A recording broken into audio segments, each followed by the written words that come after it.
ایک تو عوام دشمن بجٹ بنایا، ہر چیز پر ٹیکس لگایا، تاریخی مہنگائی کر دی، عوام بولے بھی کچھ نہیں۔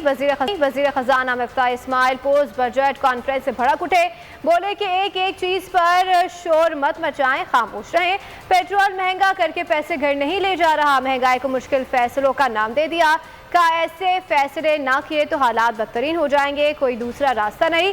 لگ نہیں رہا کہ تیل کی قیمتیں کم ہوں گی، حالات سری لنکا جیسے کیے تو تاریخ معاف نہیں کرے گی، معیشت سدھارنی ہے تو سبسڈیز ختم کرنا ہوگی۔ نون لیگ کی ماہر معاشیات عائشہ غوث کی عجب منطق، کہا کہ پیٹرول کی قیمت بڑھانے سے استعمال کم ہوا ہے جس سے امپورٹ میں بھی کمی آئی ہے، انہوں نے کوئی متبادل منصوبہ بھی نہیں بتایا۔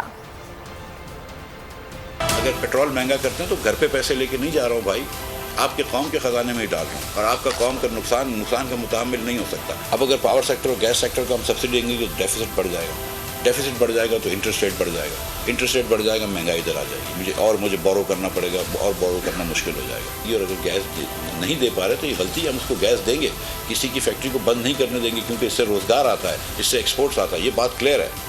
آپ مشکل فیصلے نہ لیں، اس وقت ہم کو اٹیک پہ جانا ضروری ہے انشاءاللہ، تو یہ کام کریں گے۔ یہ بجٹ بھی اس کا ایک کڑی ہے، ہماری جو ہم نے غلطی کر دی وہ غلطی ہو گئی، ہم اس کو تھینک کر دیں گے۔ وہ یہ رہا تھا جب سستا پیٹرول دے رہے تھے تو پیٹرول کی ڈیمانڈ آرٹیفیشلی 20% بڑھ گئی تھی اور وہ پاس آن ہو رہی تھی، نظر آ رہی تھی اکانومی۔